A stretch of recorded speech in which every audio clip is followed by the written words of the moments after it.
I was actually living in Berkeley, which is where I live now. Now I live with my wife and our dog Andie, who's right here. And our daughter Emily moved back east when her father was dying, and she still lives back there in New Jersey. So anyway, going back to what my life was like before, we lived not far away from here in an apartment with my mother and my two brothers. My parents had separated.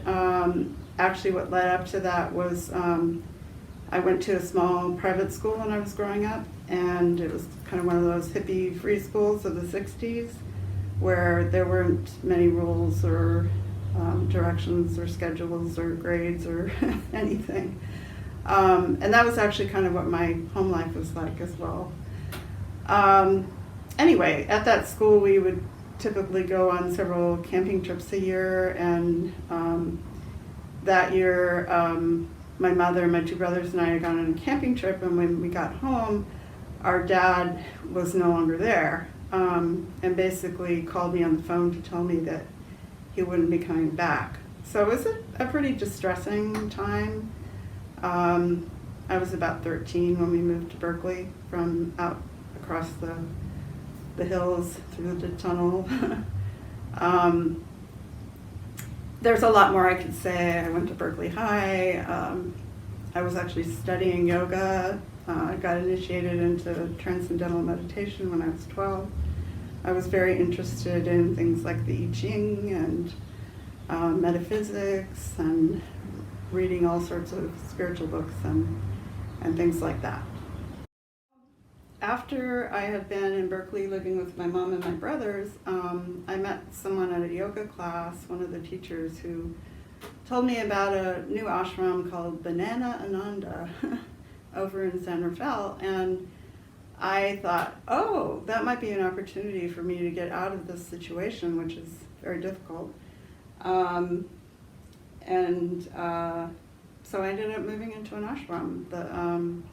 The one founded by, well, one of the ones founded by Yogi Bhajan, who taught Kundalini Yoga. And, little did I know what I was really getting myself into.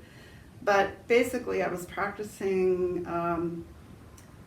the yoga, which included a lot of really intense movements and breathing practices and chanting, and I was doing that like 3 hours a day, plus sometimes I was teaching classes, Kundalini yoga classes in the evenings.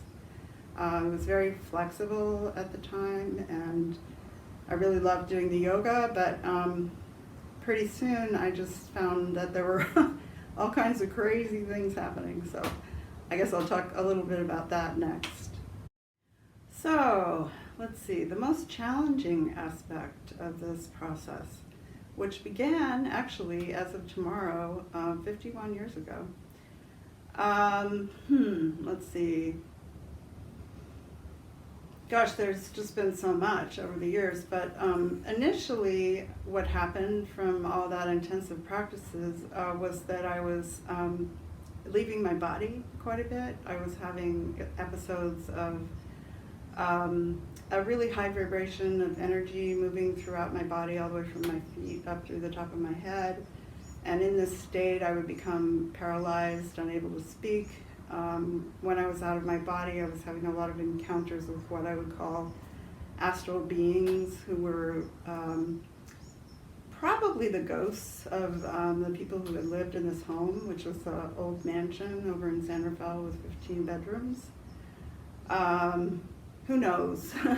But they were very menacing. They would shout at me. They would say my name. They would, I don't even remember what they said, but they would like pin me to the ground, basically, or not to the ground exactly, but to the carpet in the hallway. And then, at some point I would come back to consciousness. So that was happening actually quite a bit, like sometimes on an almost daily basis. And it was really, really frightening, and I didn't know how to make it stop.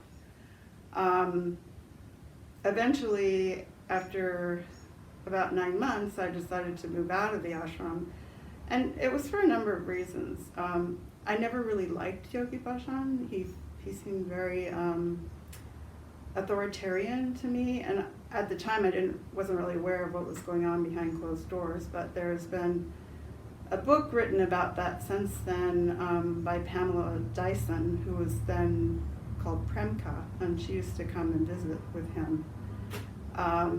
So there was just a lot of abuse going on that I was unaware of at the time, except for what I experienced, which was mainly just him being a very authoritarian kind of a person who would get angry about the bathroom not being clean enough, and then he would put me on special diets, which was basically a lot of fasting, which created, I think, probably malnutrition. I didn't have a menstrual cycle for the whole 9 months that I was there. It was basically kind of like, going from the frying pan into the fire, from a dysfunctional, abusive family situation into a dysfunctional spiritual community. Anyway, so, and then the other thing that I didn't mention before was that there was just a tremendous amount of sexual abuse that was part of my especially teen years, and that was mostly men in my community. There were actually a couple of women as well. And one of them actually ended up moving into the ashram, which is very strange when I think about it now. So that's kind of the long and the short of the really hairy part of it.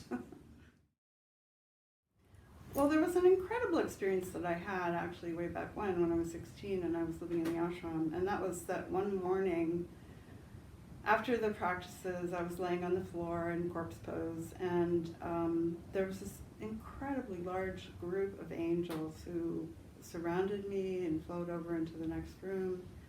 They were playing celestial music, they were playing harps, they were laughing. I didn't really feel like I was communicating with them in any particular way or interacting with them, but more just that they were present, and that they were present there for some reason for me. I didn't quite know why, but later on I've definitely had a sense of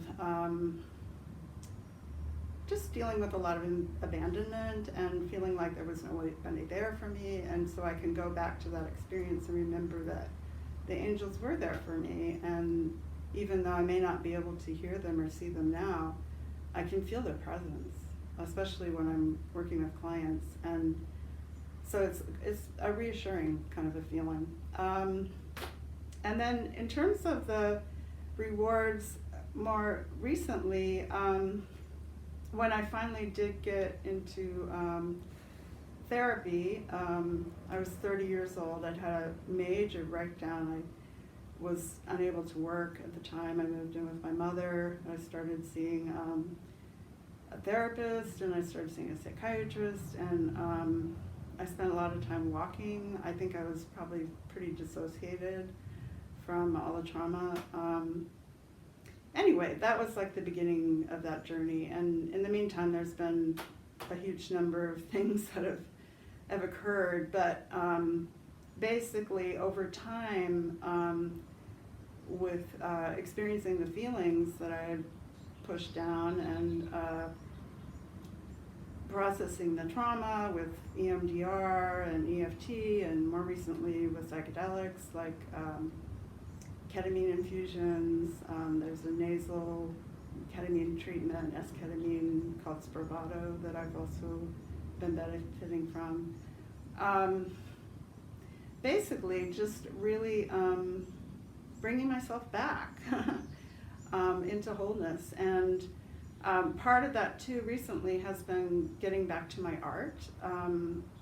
Art has been a lifelong passion ever since I was in nursery school, and there have been times in my life when my complex PTSD was so severe that I wasn't able to do my work, and so I'm just so grateful that I've gotten back to that more than anything. And right now I'm sitting in my studio, and I'll share some of my work with you in some slides on this video.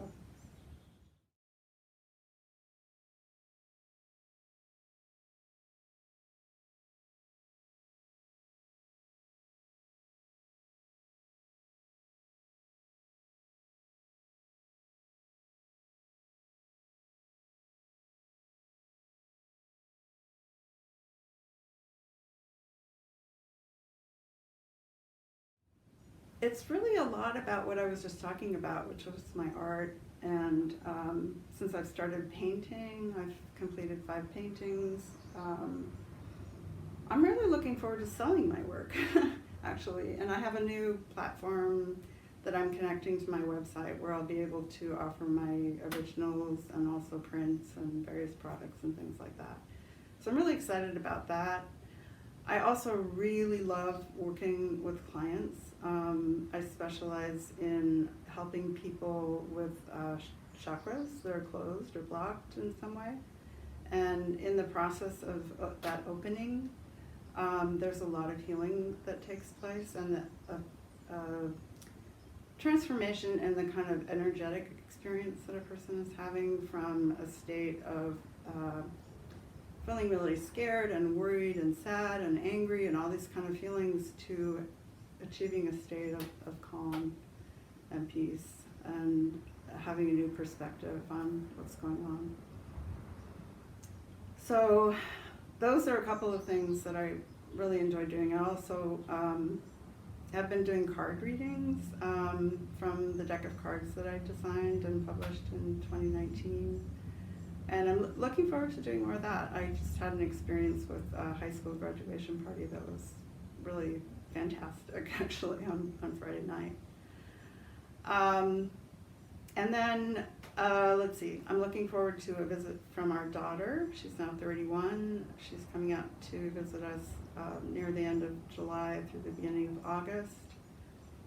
And my wife and I are looking forward to taking a trip to visit her over the holidays at the end of the year. So those are some of the things that I'm looking forward to. Well, there's a couple of areas. For some reason, I've been really lucky in terms of my relationship with my wife. I'm not saying that it's easy all the time or anything, but we have been together for 24 years, and that's been a really stabilizing influence. In terms of support, definitely connecting with other people is one of the most important things, and especially this group, and connecting with other people who've had Kundalini experiences, which are not always easy to talk about with people who haven't had that experience. So any kind of connection, texting, Zooming, calling, whatever. I mean, even in person here, I've met one other person's group, and that's been really great. So I would say that's the main form of support that I'm seeking. Also, if anybody has any brilliant ideas related to marketing and my work, I'm always open to hearing about that. My neighbor next door gave a deck of my cards to her mom, and there's a possibility of them being published in India, which would be very, very exciting. And it's kind of interesting at this point in my life, since I started out as a teenager living in an ashram, and then I didn't mention it, but I actually also lived in one of Muktananda's ashrams at one time. Well, I would say one of the main things I have to offer is all these years of experience, because I've gone through so many stages with Kundalini. It's kind of interesting, way back when it first started, I wasn't having any Kriyas at all, but I did start having them about 9 years ago, and they were triggered by seeing a healer who worked with reconnected healing, which I ended up studying myself. And that was just a radical, radical change in my experience of Kundalini, and in some ways it had been kind of dormant for a good long period of time, partly because I was so anxious for those horrible symptoms that I was having in the beginning to stop. And I guess I just want to add that I also had a void experience, of falling into the void experience, and just wanted to bring that up. Anyway, in terms of what I have to offer, I have a lot of skills. I actually have skills in Photoshop, which I've been using for don't know, over 20 years. I've done some work with video. I've done video editing. I've done this process called visual journaling, which I'd really love to share with other people. I think it can be really healing. I can certainly share my healing abilities with others in the group. I actually have some technology as well. I have this thing called Ascension 11 that has various different programs that I can run. If you're in a situation where you just like some free remote healing, I can just set it up and run it for you. So I have a lot to offer, and I love to do this kind of work. So I really appreciate all of you, and I'm hoping that this has been a way for you to get to know me a little better. Thank you so much.